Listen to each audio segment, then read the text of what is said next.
Ang pag-aaralan natin ngayon ay rightly divided bilang pang-26 at may pamagat na ang dispensasyon ng biyaya, the dispensation of grace.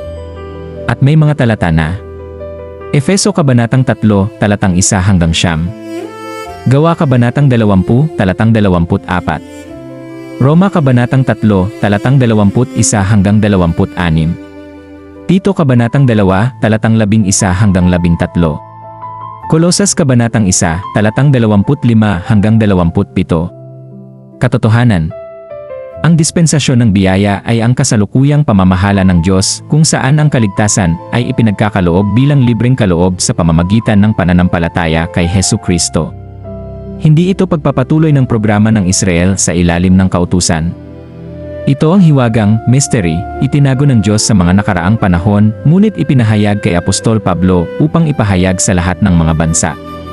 Sinabi ni Pablo, kung inyong narinig ang tungkol sa dispensasyon ng biyaya ng Diyos na sa akin ay ipinagkaloob sa inyo, Efeso Kabanatang 3, talatang 2. Right Division Insight. Ano ang dispensasyon ng biyaya? Ito ang kasalukuyang administrasyon ng Diyos para sa katawan ni Kristo. Ang ebanghelyo ng biyaya ay ipinahayag kay Apostol Pablo. Ang kaligtasan ay sa pamamagitan ng pananampalataya lamang kay Kristo. Walang pagkakaiba ang Hudyo at Gentil sa katawan ni Kristo. Ang mananampalataya ay tinatakan ng Espiritu Santo at ligtas magpakailanman. Hindi nangangahulugang wala ng kabanalan. Sa halip, ang biyaya ang nagtuturo sa atin na mamuhay ng banal. Tito Kabanatang 2, talatang 11 at 12. Si Kristo sa lesson na ito. Si Hesu Kristo ang sentro ng dispensasyon ng biyaya. Sa pamamagitan ng kanyang dugo ay ipinagkaloob ang katubusan. Sa pamamagitan niya ay nabuo ang katawan ni Kristo. Sa kanya lamang matatagpuan ang kapatawaran, katuwiran, at buhay na walang hanggan. Ang lahat ng espiritual na pagpapala ay nasa kanya. Efeso Kabanatang 1, talatang 3. Application. Bilang mga mananampalataya sa ilalim ng biyaya, magtiwala lamang kay Kristo para sa kaligtasan. Lumakad ayon sa biyaya at hindi sa legalismo. Pag-aralan ng Biblia sa pamamagitan ng tamang paghahati ng salita. Ibahagi ang ebanghelyo ng biyaya sa lahat ng tao. Mamuhay bilang mga kinatawan ni Kristo habang hinihintay ang kanyang pagbabalik. Karaniwang maling paniniwala. Ang biyaya ay nangangahulugang maaari ng magpatuloy sa kasalanan. Sagot ng kasulatan, hindi. Sinabi ni Pablo, magpapatuloy baga tayo sa kasalanan upang ang biyaya ay sumagana. Huwag nawang mangyari. Roma Kabanatang 6, talatang 1 at 2. Ang biyaya ay hindi lisensya upang magkasala.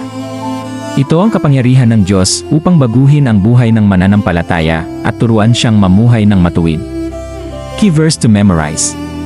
Sapagkat sa biyaya kayo'y nangaligtas sa pamamagitan ng pananampalataya, at ito'y hindi sa inyong sarili, ito'y kaloob ng Diyos, hindi sa pamamagitan ng mga gawa, upang ang sinuman ay huwag magmapuri.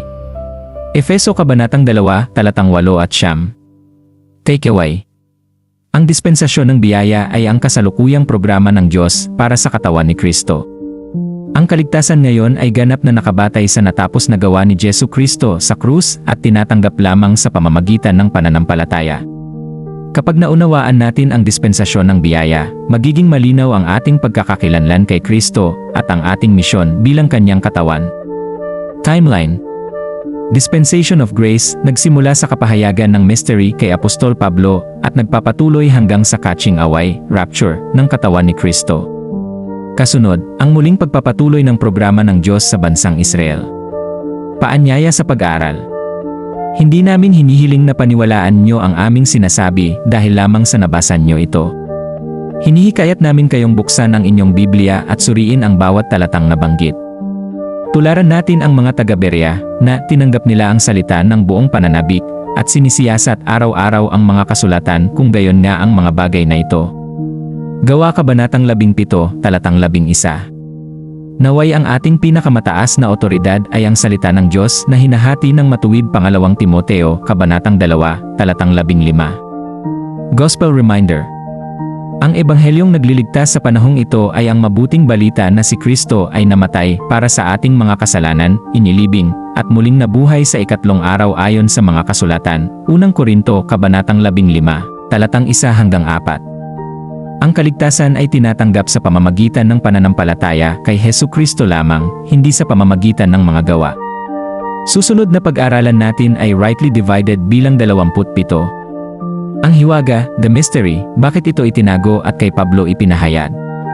Kung natapos mo ang video na ito, please subscribe, like and share para marami pang makapanood at makaalam ng rightly divided of truth.